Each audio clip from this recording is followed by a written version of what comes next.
Mayberry days?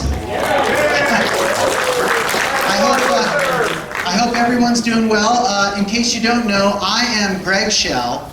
I am the son of Ronnie Schell. I know that most of you came here to Mayberry Days to watch me in the brand new movie Mayberry Man. I understand. But today we're going to actually present someone who may have just a little bit more talent than I do, my father. It really is a pleasure to be back. I have been working, and oh, I got good news today. In 4 more months, my student loan finally Oh, well, so much. Actually, I live in Los Angeles, California now, a city of 8 million people, 1,500 English speaking. Oh yeah, it's second language down there now. In fact, a couple of weeks ago, by the way, are there any Chinese people in the audience tonight? These two Chinese guys,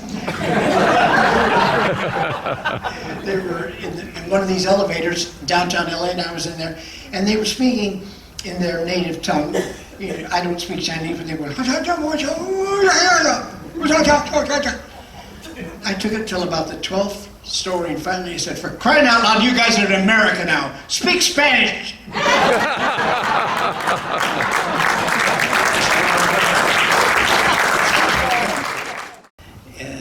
Where I played the part of Duke and the Gomer Palace with Jim Nabors.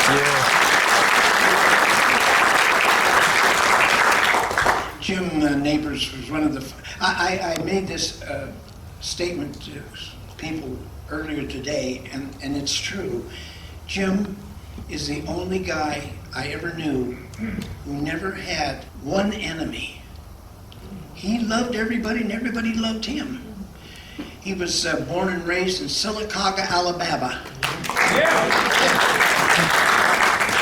George Lindsay was from Casper, Alabama. We got to know each other pretty darn quick, and I started going on the road with him during the off season, you know, and I would open for Jim. And great singer, wasn't he? Yeah. Oh yeah.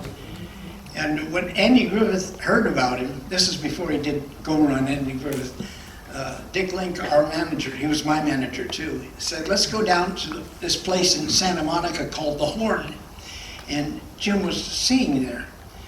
And Andy said, "Okay," so we went down, and when it was over, Dick said, "What'd you think?" He said, "Well, I don't rightly know what he does, but what he does, he's the best at it." And he really got hired to play part of Gomer on the Andy Griffith Show. And so I went on the road with both Andy and Jim, and we worked Vegas and all those wonderful clubs all over the United States. And your turn. Oh yeah, that's right. Funny missionary. I'm trying to pick out the good stuff. What would missionary? Do you remember that joke? Missionary. Yeah, I remember it. What is it? I don't want to tell it because then I'll spoil Well, don't tell them the punchline. Just tell me what I said. My wife and I are into positions. Oh yeah, that's right. I'm rusty, folks. We were talking. I guess I can tell this one little. It's not naughty. I've been married to the same lady, seriously, for 51 years.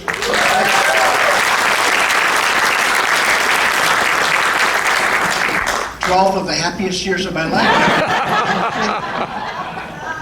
When we make love, she likes the missionary position. Her and her back and me in Africa.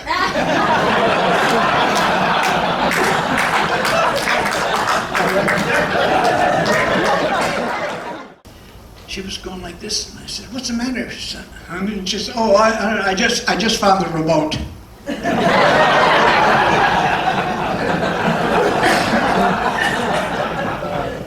You know who I got to know very well, more than Andy, was Don Knotts, who played Barney Fife. And do you know he was a ladies' man? Yeah, the ladies loved him. They really loved him. Andy, of course, would fall in love with one lady and stick with her and he was married 3 times. And he was married 3 times. But Frank Sutton played Sergeant Carter, and he was a trained actor before he came to Gomer, and he always was sentenced, prepared. And Jim would come on the set not knowing his lines, and he'd say, do this, oh, okay, and then he'd do the line and get huge response. And Frank sort of resented that because he was a dedicated person, and here was Jim just, Jim actually talked the way he talked as Gomer, except about 4 octaves higher when he was playing Gomer than he would. Jim Nabors, he sort of talked like that, but when he did, as you remember, when he did Gomer, he was, and we had a great time. We had a great time. It was 7 years of merriment, and it bought me a house. So I felt good about that. We kept in touch until he moved to Hawaii. And at one time he had the largest macadamia nut farm in Hawaii, and he owned the macadamia farm. And when he passed, the state of Hawaii was to receive the macadamia nut farm as his gift. And he always remembered, friends and things like that. And we conversed a lot after he put Gomer and moved to Hawaii permanently. And he would just fly in and fly out to the mainland because he had all the money. And I went there as often as possible.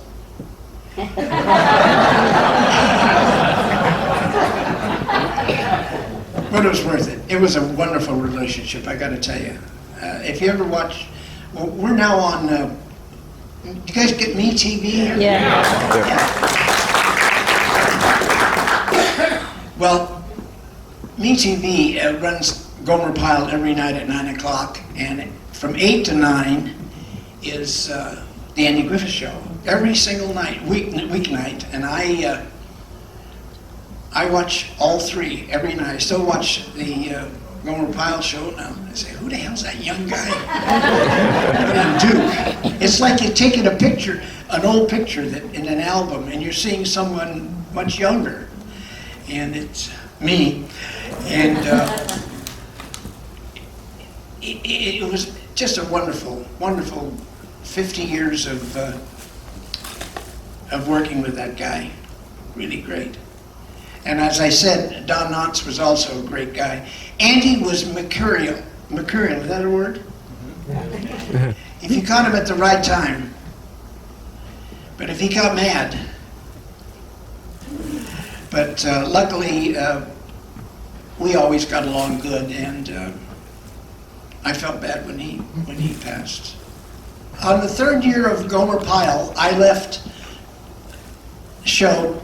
I said to Jim, I don't need you anymore. I'm going to star in my own television series called Good Morning World. Thanks for the invitation to do this show. So long. So that 3rd year, I left the show, and I did this show called Good Morning World. And they signed my co-star, my girlfriend, Goldie Hawn. Goldie Hawn had never done any acting except she was a dancer in an Andy Griffith special. And she had something that the producers thought was great. She was, prior to that, she was a go-go dancer in Baltimore. Very few people know that. And so this was way before I was married. And so we used to rehearse in my apartment. You do the math. Not really. Not really. She was too skinny. But this is a true story. After about 4 weeks, she never liked to rehearse. She always said she'd get rusty doing the same lines. And finally I said to her, Goldie, listen to me. I'm a pro. I've just done 2 years on a top television show, learning my lines ahead of time and rehearsing. You're never going to make it.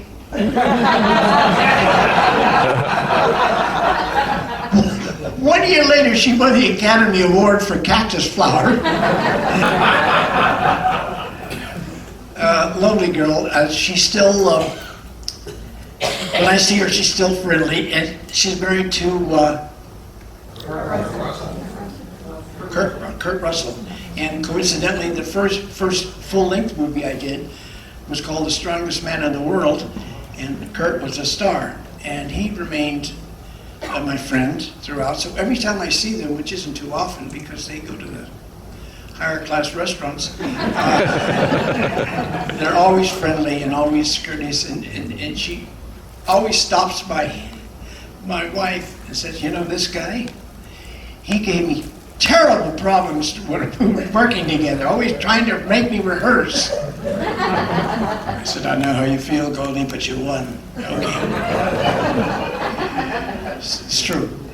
I had the same manager as Andy, Dick Link, and he was co-producing the Andy Griffith Show, and they were going to do what they call a spin-off, where someone new would be introduced to the show, and they were going to do a spin-off on Gomer Pyle, and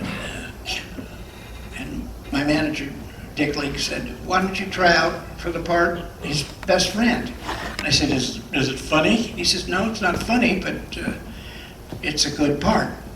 I said, okay, I'll give it. So I tried out in front of Carl Reiner and who was the other guy?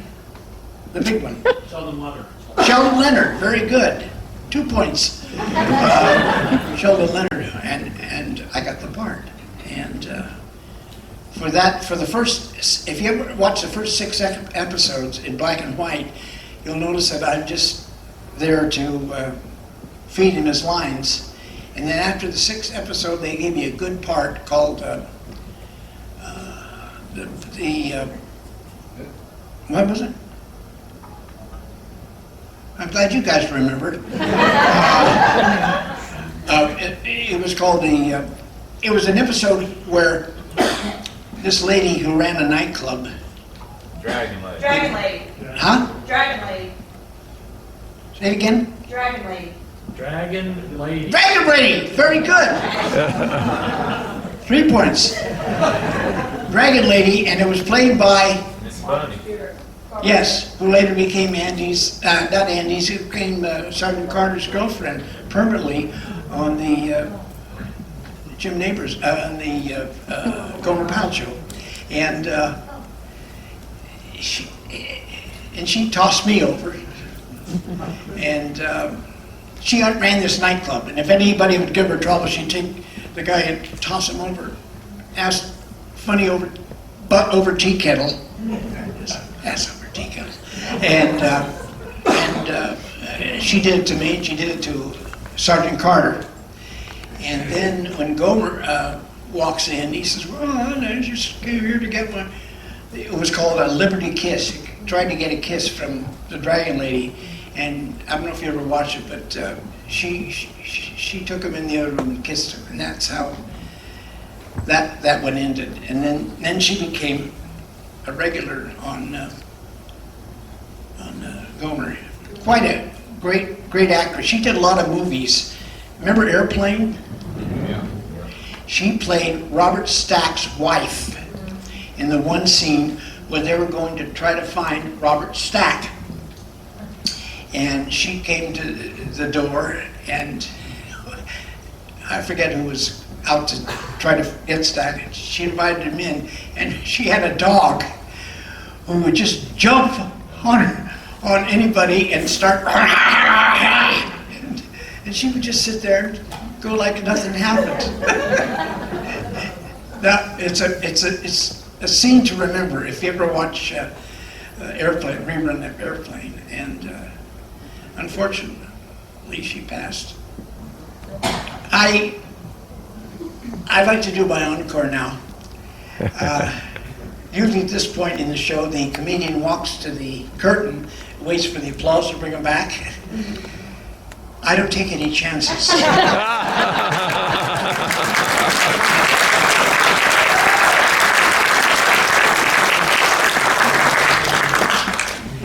But I still get work occasionally. I was in New York recently in Central Park doing a Yoko Ono look-alike contest. But they had to call it off because the crowd turned ugly. Is that all right? Yeah. When I went in the Air Force, it was at the beginning of the Korean War. And I thought, well, I gotta get in there and really do my part. What I really was doing was avoiding the Army draft. I didn't want to, so I joined the Air Force, and did I ever luck out? I was the traveling comedian with the United States Air Force dance band, the Airmen of Note, out of Bowling Air Force Base, and all that we did was travel all over the world doing shows for personnel at the Air Force bases, and I was their intermission. When they took a break, I would go out and do my act, and that's how I got comedy. Well, I did it a little before then, but when I got out of the service, I went back and got my degree in college. But that was a fun one. First, I went to College of Marin, which is over near San Francisco. And while I was in there the first year, I took an aptitude test where they tell you what you're good at. My thing came back, and I asked my counselor, I said, well, what did it say? He said, you'd be a good hairdresser. So I went on and I got the degree, and then I started working in a place called the Purple Onion in San Francisco, and I worked with an act for 2.5 years on the road with this trio, which were very famous at the time. They're not any, the Kingston Trio. Do you remember the Kingston? Oh, yeah. I worked with them for 2.5 years. It's interesting, they've all passed, but the one who was the most troubled because he was a severe alcoholic, and at the end of the evening, we'd have to prop him up and do the thing. And he outlasted them all by 20 years. That was Bobby Shane. And he finally straightened up and died in Alcoholics Anonymous. So that covers drinking. I used to do an imitation of Sergeant Carter. Oh, wait, somebody asked me what my favorite Gomer Pyle episode. That was the one. We went to a nightclub where I was stationed, and Jim talked me into getting up and doing an impression of Sergeant Carter. And all I did was, all right, you big heads, you nutheads, listen to me. I am your boss, and I'm gonna tell you what to do. I can't hear you.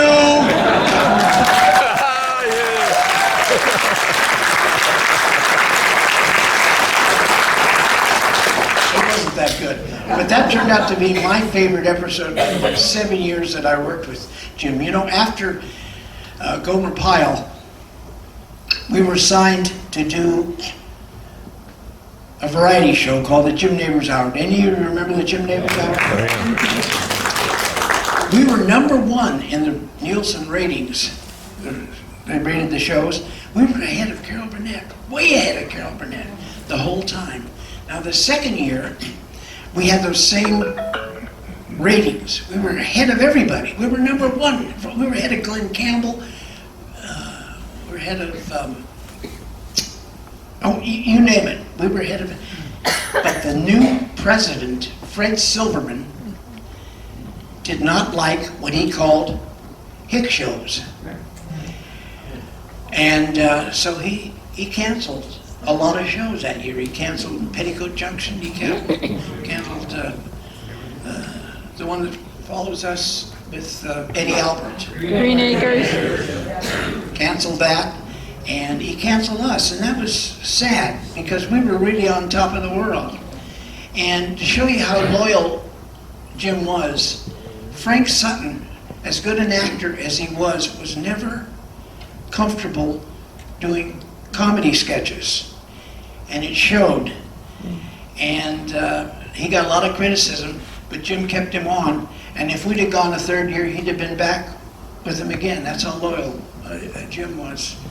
And but fortunately or unfortunately, they zinged us out of the business. And then I started going on the road with various comedians and singers.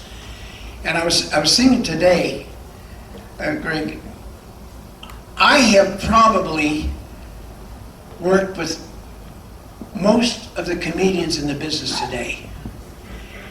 And for the most part, I'm a big fan of comedians.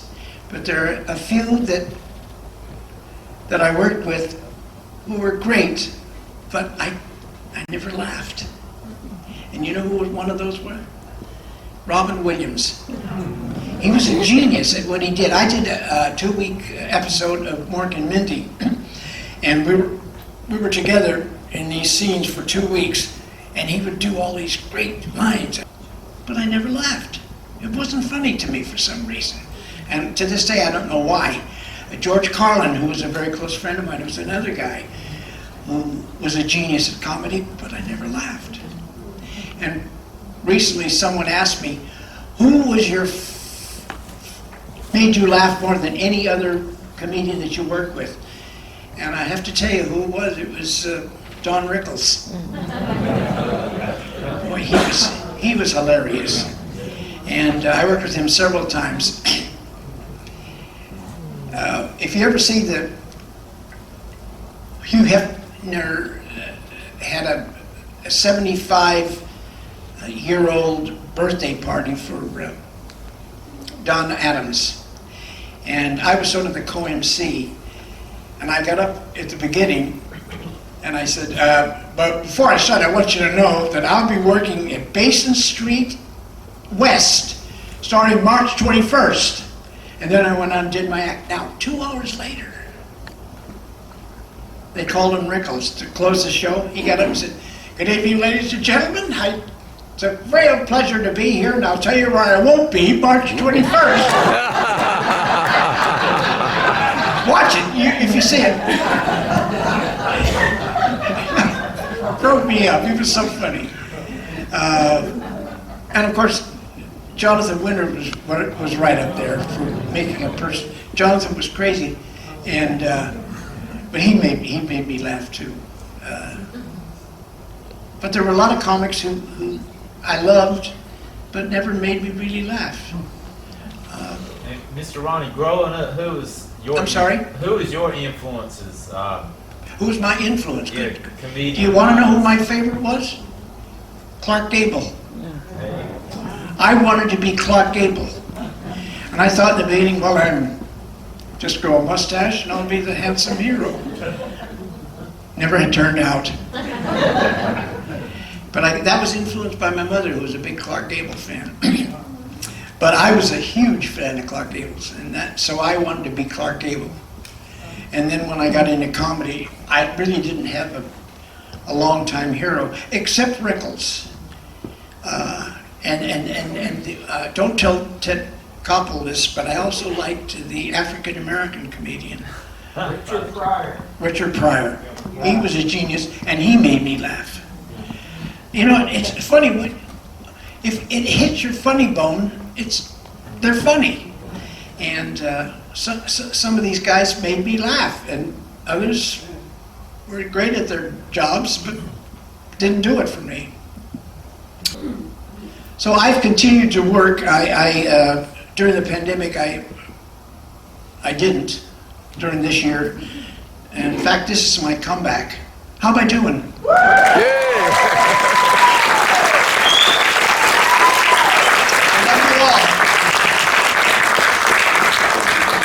Sure and tell Tanya.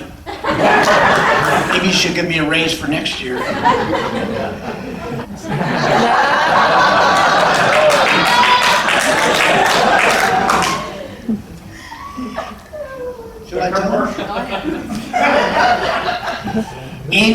got along with Aunt B. Did you know that? Oh, you knew it. Who told you, Ted Koppel?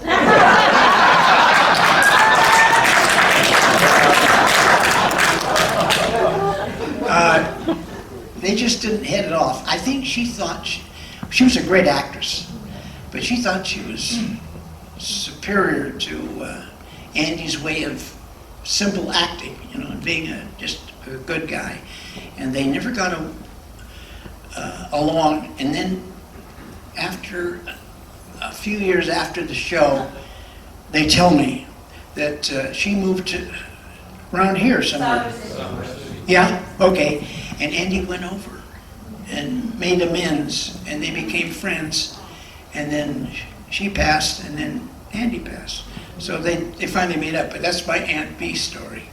I did one episode of the Andy Griffith Show. I did two, but the one was called The Foster Lady, which Aunt B was going to do a radio commercial, or no, a TV commercial. And I was nervous because I'd heard she had that sort of an attitude. But she did good. She did good. So did I. And, you ever see it? It's called The Foster Lady, and it was the last year of the Andy Griffith Show.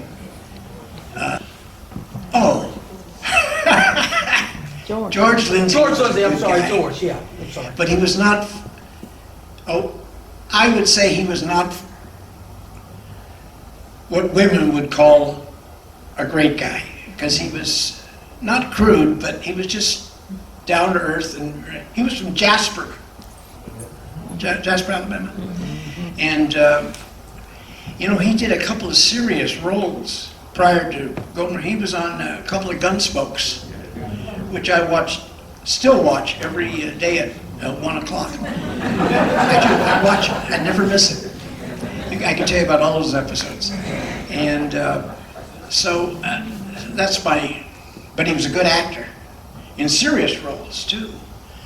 And we got along, and we got a chance to work here on one of the Mayberry reunions, and it was good. We went out to dinner and had a good time. He was very, and you can't blame him. He was a regular on the end. Remember, he was on the Goober, he played Goober. And when Jim came along, Goober became second place. And when Jim got the offer to do the spin-off, which means he's going to be going to pile, I'm sure there was some resentment between him and, it was the same way with me and Burt Lancaster. Resented him. I did an episode of Golden Girls, and in the first script, they gave me oh hi, I didn't know you guys were here. They gave me the script, and in the script, I date B. Arthur. And all during the week, I kept saying, oh, they're going to replace me. I'm just much too young. They even give me some shoe lifts because she was a lot taller than me. If you watch the show, you'll see me. I'm much taller on the show. And at the end of the show, I date B. Arthur. Do anything for money. And, so that was my experience with B. Arthur. I got to real friends with the other two, and what's her name is Marva. She's in her 90s. Betty White, and she had a long career. I don't know if it played out here, but she had the Betty White show. Did it play here? When she was first starting, and did a great job.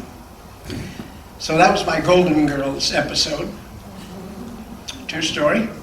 Yes. Did you ever work? Why are you leaving? Had enough of me? I'm gonna be somewhere else. Okay. I'm not doing security here. I'll get you. Go ahead. Carol Burnett.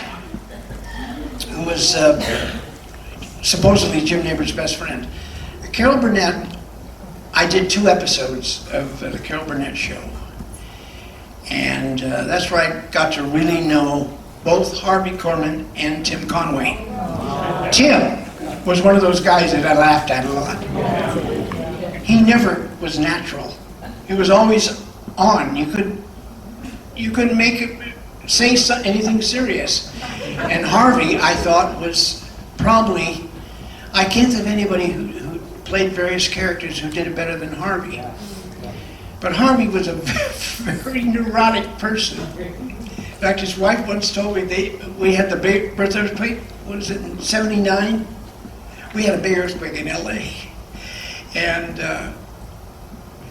Harvey jumped up out of the bed, and his wife said, "Go find out how the kids are, find out how the kids are."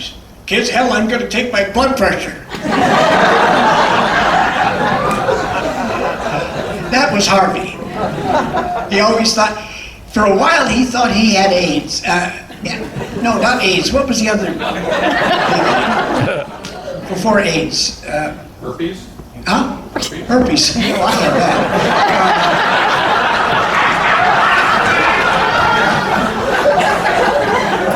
No, the one, we had a lot of gay people. I'll have to ask Raymond Burr. You know what I'm AIDS? talking about.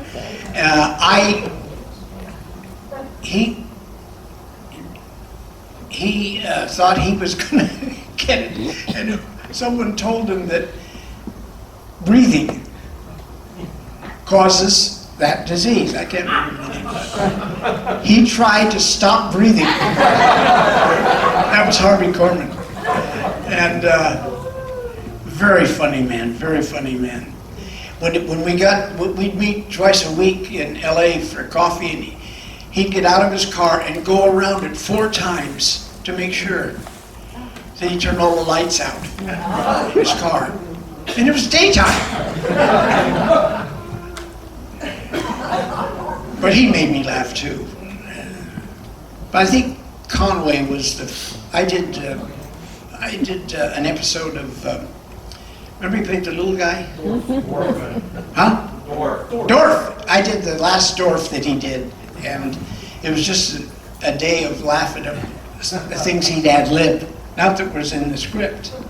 And he was one of the geniuses of comedy. He really was.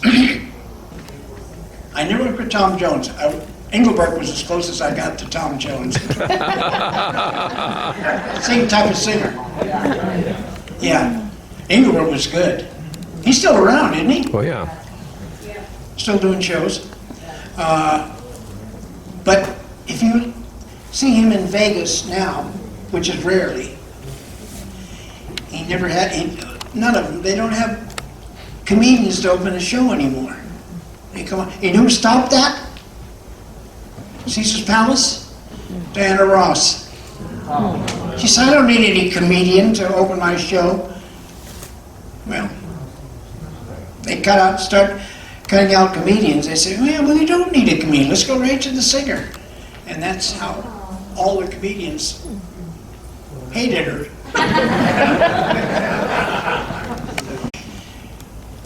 I did 3 Happy Days. I never did finish telling you about Ronnie Howard. Ronnie Howard, when he was a little boy, was always around doing Opie. And I was the only guy that would play catch with him during lunch breaks. Nobody else would bother. But we did for about 2 years. During lunch breaks, I would play catch with Opie. He became a great director, and of course is one of the top directors right now in Hollywood. Thelma Lou, I love her. Is she going to be active this week? Huh? I thought she was great on the show, didn't you? She had one other part in another movie where she did real well, but I can't remember what the movie was. I was, huh? What was it? Oh, yeah, that's right, that's right. Another one was Ruta Lee. Do you guys all know remember Ruta? Yeah. Ruta Lee was a great little actress around our show. And I later found out she was one of the stars of Witness for the Prosecution. That was Tyrone Power. Did you know that? She had a great scene. Apropos of nothing. Anyway, if that's the last question, over here. Oh, okay. We all love you as an actor. Oh, thank you. Did you ever work with Lisa Ball? No, I met her once. And I met two stars that gave me the same goodbye. And it was good to me. Bing Crosby was the other one. And it was because we did Jim Nabors show on one set and Carol Burnett on the other set. And so I would go over to talk to Harvey and Tim, and we'd hang out, and I got to meet, one time the guest was Bing Crosby, and I got to meet him, and I thought, well, he doesn't know that. So at the end of the thing, I said, well, I gotta go back and do my show. And Bing Crosby said, hang in there, Ronnie. And that did it for me. And that same with Lucille Ball. I met her once with Carol, and at the end of the thing, she said, good luck, Ronnie. So she remembered. So she was the great lady of comedy, wasn't she? Yeah. We later went and did a show at her hometown, somewhere in New York. Jamestown. Yeah. And I did some with Louis Nye, remember Louis Nye? And Shelley Berman. And that was good memory. Lucille Ball. And I did 2 episodes of Carol Burnett. Lovely, great talent.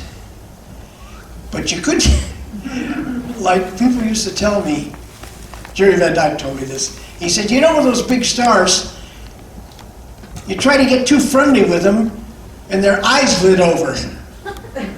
They suddenly don't know you. And that's the way with a lot of the stars. They were very friendly until you got too close, and you tried to get more intimate with them, and suddenly their eyes lit over, and you're out. And occasionally, Carol was that way, but I love her, and she was very good to me. I also worked with her on stage in a couple of shows later on. In fact, we worked, in her only appearance in Vegas at Caesar's Palace, I was her opening act for 2 weeks. She would come on and she would, first of all, do you have any questions? Remember that? Her opening. And then she'd do an opera, or no, a singing thing, because she was a good singer. And then we'd do a sketch together. And then she'd close her show by doing another song. So I liked her. She was great. Well, I see we've run out of questions. Oh, I'm sorry. Greg wants you. I keep getting the old.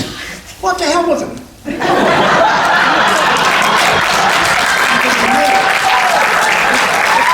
got to entertain me. I'm trying to get to where you're supposed to be here. Yes. What is it I'm supposed to do? Golf dinner. Oh, dinner. Oh, yeah. Fantastic. I'll be selling Thank you very much. I gotta come down and say hi and sign a few autographs now. Well, we met last year, and I talked with your dad. You look so much like your dad. I hear that a lot, you know. The Schell gene pool is pretty small. You're a world photographer, you go around, right? That's right. Yeah. And I'm a portrait photographer, so we have that in common. Yeah. It's great that you guys are here, and I hope you guys have a wonderful Mayberry Days and enjoy the movie. Absolutely. I saw the online clip of it. Oh, good. But I know I've forgotten 2/3 of it. Oh, yeah. Oh, you're gonna love it. I hope so. Right. Well, great to see you, and enjoy the rest of the day. All right. Okay.